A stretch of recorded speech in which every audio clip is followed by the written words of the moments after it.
Hi everyone, thanks for checking out this video. We are going to answer a bunch of questions that we had received during a recent NCARB Live that we didn't have time to answer during the NCARB Live. And in this video, we're going to focus on questions about cut score, pass rates, exam scoring, and the like. So starting us off here, our first question is, how will exams taken between December 14th, the launch of online proctoring, and January 14th, a month later, be scored if a new cut score has to still be established? So that is a great question, and really this is all about the cut score process. So in that process, which we did a version of that as well when we moved from ARE 4.0 to ARE 5.0, this is going to be a reduced process. But essentially, it is still about making sure that the exam that we launch with the launch of online proctoring is equally difficult and scored in the same way as the exam that we're delivering today in test centers only. So in order to complete that cut score process, we need about 400 administrations per division.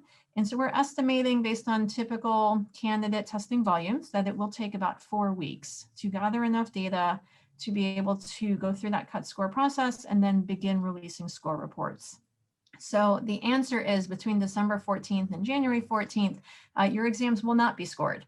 Once we complete that cut score process for each division at a time, then we will be able to process all of the scores, release the score reports for candidates who have tested so far, and then for that division, we'll move into our more normal process of releasing scores within a couple days of testing. Okay. Our next question is, does the score report delay apply to both in-person and online exams? And the answer is yes, it does. NCARB will be holding all score results, regardless of whether it's an on-site or an online exam. And then as that division is completed with the cut score process, all of those scores for that division will be released at one time. All right.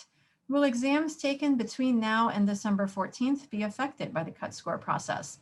No, they will not. So any exam taken will, up through the end of the day on December 13th, would be scored based on our current scoring rules, and you'll still receive provisional feedback in the test center. You'll get your official score report, like I said, within a couple business days, and so those will not be affected. The cut score process only affects exams taken starting December 14th.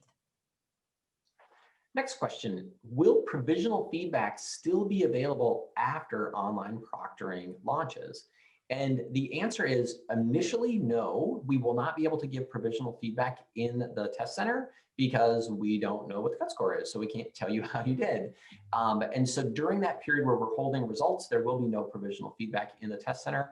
Once we release the scores for that division, we will enable provisional feedback in the test center. So it is coming back, it just won't be in test centers for that period of time.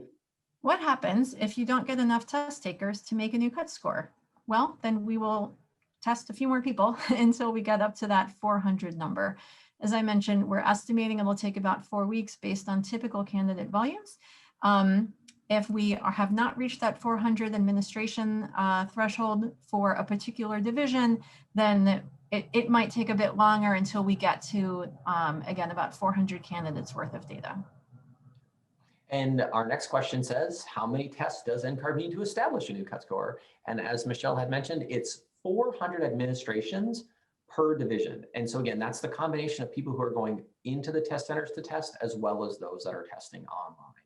And based on current volumes of how people have scheduled for December 14th on, we are on track to have these all done within that 4-week time frame where we will get the volume of candidates we need. Will score reports go back to normal time frame after the cut scores are set? Yes, they will. As we had just mentioned, once the cut score is set for a division, then you will start seeing provisional feedback again at the test center or in your online proctored modality, and you will start receiving your official score report within a couple business days of testing. So the next question, a little more complicated to answer, so I'm going to warn you. It says, if the number of items per division drops, because as NCARB has announced, we are decreasing the number of items per division, do we need to get more questions correct as a percentage of the total? My answer is likely no. And the reason I say likely is because you are going to need to get less questions correct, because if we currently are scoring you based on 100 operational items, and in the future we're going to score you on 91 operational items, we're not going to expect you to get as many questions correct. As far as the actual percentage of questions you need to get correct, that can vary based on the version of the exam you take. We call it a form. And so if the form of the exam you take happens to be more difficult, this has harder questions on it, your cut score will be lower than somebody else who gets a form of the same division that might have slightly easier questions on it. So my answer is, I think the percent of questions that you're going to need to get correct is going to pretty much stay the same. I don't see it going up or down dramatically. I can't give you a specific answer per your experience, because it really will depend on which form you take the moment you test. Our next question, can you provide specifics on how the new cut score will compare to the existing cut score? So now this is going to relate back to some of what Jared just mentioned, which is the cut score varies a little bit between forms or versions of the exam. And that also holds true between the current tests that are in the test center right now and the new test that will launch starting December 14th. The intent behind the cut score process is to maintain equal difficulty between all of these different forms. We do our best working with our psychometricians in our form assembly process to make sure the forms are all assembled to an equal level of difficulty. But as Jared just mentioned, there might be a form where a couple questions are a little bit more difficult, or another form has a couple questions that are a little bit easier. So a cut score reflects that difference so that everyone is being scored on a level playing field. So same thing, going through this cut score process now ensures that candidates who are currently testing are still being graded to the same level of competency as candidates who will start testing after December 14th. So the next question is, why is NCARB launching the updates without already having a cut score? And the answer is because we really care about making sure that you get a fair assessment. It would be crazy for us. I would tell you, like, it would be crazy talk to say, I'm going to set a cut score, and then I'm going to turn on an exam, and then I'm going to assess you based on that cut score. That would actually be unethical and unprofessional for us to do. So that's why we're turning on the exam, we're holding scores, we're collecting real candidate data, and then we're using that real candidate data to help establish the cut score. That's what's going to allow us as an organization to make sure that the new cut score really is properly reflecting the level of difficulty of the items that are going to be assembled into those forms. Our next question is, what is the target cut score? Well, I can't share that information with you, in large part because it varies. There is no set cut score across every division of the ARE. And as Jared and I had both mentioned, even within one division, each form or version of that exam might have a slightly different cut score, just to reflect the slight variance in levels of difficulty between those different forms. So it's really best to approach the ARE as if every item counts. Do your best across the board, maximize your scoring opportunities, get all of the points that you can, without focusing on needing to get a certain number correct. Next, two-part question. Will the new cut score affect only online exams or in-person exams as well? So I'll answer that one first. The new cut score is going to affect all candidates on and after December 14th, because the candidates testing on or after December 14th are all taking the same forms, whether you're online or whether you're on site. And then it says, do you have a specific date when the cut score will be complete and that a candidate can count on the results being posted? I fully expect that we are going to get some divisions done sooner than the 4 weeks. I think the other divisions are all going to be coming right up to about that 4-week mark. PPD and PDD typically have had higher volumes of testing consistently since we've launched ARE 5.0. We expect to get those two done first, just looking at the volumes that are scheduled. PA, PJM, PCM, those are going to probably come in the middle somewhere. And in all honesty, CE is always our lowest volume exam. And so that one we do expect to be last. NCARB will communicate with candidates as far as what's going on in the cut score process. So as soon as we have enough data, we're going to let you know. That'll give you a timeline of when we expect to release a certain division. So you'll get updates as we go throughout the cut score process. What kind of effect is the cut score process likely to have on pass rates? Higher, lower, or the same?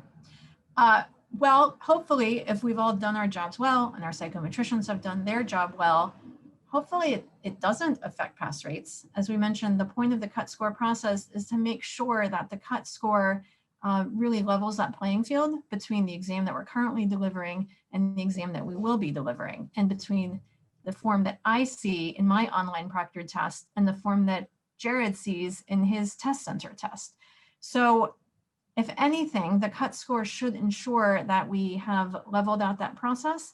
We wouldn't expect to see any significant impact on pass rates just as a result of that cut score process itself. The next question, also about timing, says, if we plan to test early next year, should we still expect to wait 4 weeks for our results? Absolutely not. So when we're saying 4 weeks, we're saying 4 weeks expected from the launch, which is in mid-December. So if you're testing in, let's say, very early 2021, you may wait 2 weeks. It may be even less than that. Next question, again about pass rates. Do you feel that these exam changes will raise the average pass rate of these exams? Well, I already spoke specifically about the cut score process likely not having a significant impact on pass rates. As far as just overall exam changes, I don't know. That's an interesting question. Some candidates might feel more comfortable doing an online proctor test. Maybe if that helps ease the stress level for some candidates, allows them to test in an environment that's more comfortable for them, then they might be able to perform better on the exam. So perhaps that would then result in an increase in pass rates. We will just have to wait and see. Our next question says, are all items or questions still weighted equally? Yes, they are. So the scoring of the ARE about each question is worth 1 point. If it's an operational question, you can earn a point or not. And that stays exactly the same. Does testing before the cut score is set put you at a disadvantage? So I assume this question is really asking about that 4-week period from December 14th to about the middle of January. And no, there would be no disadvantage that you would incur there. Again, it's the same test that will be delivered to you during that cut score process versus after the cut score is set. So no change in what you'll be seeing at the test center or in your online proctored delivery. I think the only thing it would affect you as a candidate is you just need to wait longer before you get your score report. So our next question is one we've sort of answered earlier, which is what happens if you don't get the pool of 400 people for the new cut score? And as Michelle had mentioned, we will get the 400 people because it may just take a little bit longer. So again, we're anticipating 4 weeks. Again, we're already watching volumes of who has what exam scheduled when. We're still comfortable with getting the 400 results per division within the 4-week time frame. In reality, if there's a big shift and something happens and all of a sudden it takes longer, then unfortunately NCARB will let you know that it's just going to have to take longer. Our next question, what is preventing immediate pass-fail results as soon as you finish the test versus provisional likely results? So of course, this is what we have today in the test center, and it's what we would have, again, after we get through that cut score process, we'd be able to resume provisional feedback. The reason that it's provisional is for a couple reasons. From a just security standpoint, we do some forensic analysis on the results before we can confirm them as accurate. And that is just looking at any anomalies that might come up from candidates in the test center or in online proctoring once that launches, just to make sure that there's nothing, I'll be non-scientific, that there's nothing fishy happening right there. So that slight delay gives us that time to complete any back-end analysis. The other thing to remember is that your score report is really coming from your licensing board. And so providing you the provisional feedback in the test center gives you that kind of early preview of what you can expect to see. But a lot of our licensing boards do like to be able to view those results before they then release them to you as a candidate. So our next question is, does the cut score depend on how many total questions a candidate gets right, or how many questions a candidate gets right per section of the exam? And so your cut score as a candidate is a total cut score. So again, if we use something like PPD as an example, 91 potential points available on that exam because you have 91 operational items. The cut score is going to be based off of 91 items. It's not based on the section. So if you were to get every question wrong in one of the small sections on that exam, but get all the other questions right, you can still pass. So you don't think about passing a section of a division, you pass the division as a whole. Do NCARB psychometricians do statistical analysis of the validity of questions? For example, if a high percentage of candidates get an item wrong, that would indicate a problem with that question, wouldn't it? Yes, absolutely. We do a lot of statistical analysis on the various questions. And this ongoing data collection and analysis is really what helps us ensure that the exam remains a good assessment. That starts from really early in the process with pretest questions. Some of you have probably read blogs or seen our other videos where we talk about pretest questions are questions that have just been written, and they are on every form that you will see in your testing experience, and they do not count towards your score. So when we talk about every item is worth 1 point, well, that's true of all the operational items, but there are a number of items on every form that are worth 0 points, and really it's because we're trying them out. And so that's where the statistical analysis begins, is we're gathering data on those questions. You won't know which questions those are. They are sprinkled throughout your exam. And so that's how we can ensure that candidates are attempting all of those questions. So we're able to gather enough data on the pretest questions and see if they're good questions, then they will move into a scored status. Or if they're not good questions, then they just get retired. And then the next year we have a new batch of pretest questions that we're trying out. Once a question is moved into a scored status, we are still collecting data on it. And that is an ongoing process where we review the statistics we're getting on existing scored items. In a lot of cases, we can see that those items continue to perform well, and so we continue to keep them on the exam. In other cases, we might see that an item performed well when it was first turned into a scored item, and then maybe over time it performs less well, and we start seeing the data start to change, and that indicates to us, you know what, this question is just, maybe it's not relevant anymore. Maybe just candidates' understanding of this topic has shifted. Maybe the practice of architecture has shifted and this material doesn't really belong on the exam anymore. So we can use that data collection to point to potential issues to really ensure that items that are not performing well are retired off of the exam. So our next question says, so if each ARE operational question is worth 1 point towards your cut score, are there negative point values assigned for incorrect operational questions? The answer there is no, there is not. So either it's a 1 or a 0, right? So you're either getting the question correct and you get 1 point. If it's incorrect in any way, it's a 0. There's no negative point values. So again, it's always in your best interest as a candidate to just guess. If you have no idea, get down to it, process of elimination, probably eliminate a couple of those distractors that you think there's no way it's that one or that one, and then just take your best guess, because there's no harm in guessing and guessing incorrectly. Our next question, ARE pass rates are as low as 42%. Previous iterations of the exam had pass rates around 70%. Can you address why that is and how you're addressing it? Okay, so this is another big question, and it is correct. Pass rates for some of our divisions right now are as low as 42%. One thing that is key to remember is that NCARB does not have a target pass rate that we're trying to achieve. The pass rate truly is a reflection of the candidates who are taking the exam. And in some cases that might point to just the types of experiences a candidate is accruing, the types of references that they might be studying.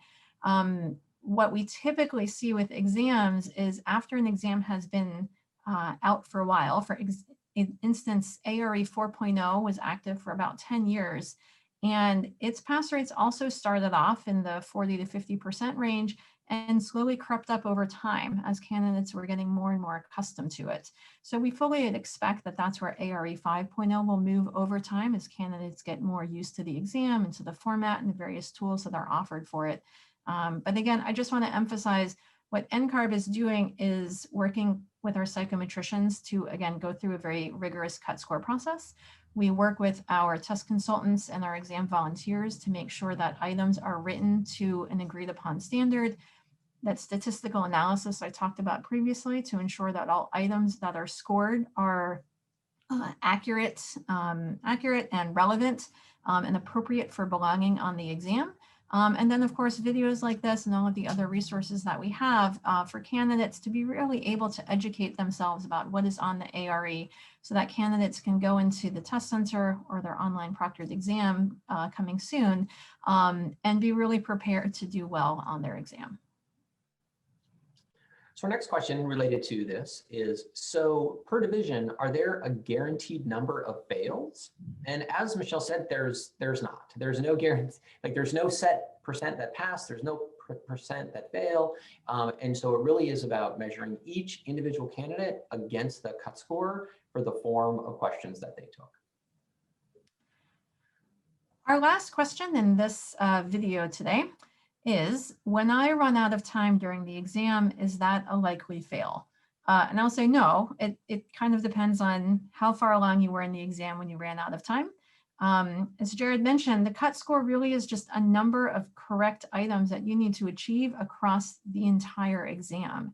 So if you weren't able to get to the last couple of questions, but you did really well on the exam up until that point, you might be fine. And you might have met that cut score and get that pass score report. If there's a lot of questions that you weren't able to get to because you ran out of time, then you might not be able to pass because, again, you wouldn't have seen enough questions or answered enough correctly to get that passing score. So really, it just depends. And I think a lot of taking the ARE is about time management. And when you see the new demonstration exam that's launching soon, again, that's going to be a much longer demonstration exam than we have today. And hopefully for you as a candidate, that'll be a really great opportunity to understand what a 3-hour exam is like and really get a better sense of how to pace yourself through that entire exam length. That is all the questions that we have on this topic for today. So hopefully you found this helpful and hope that you tune in to other videos that we have coming soon. Thanks.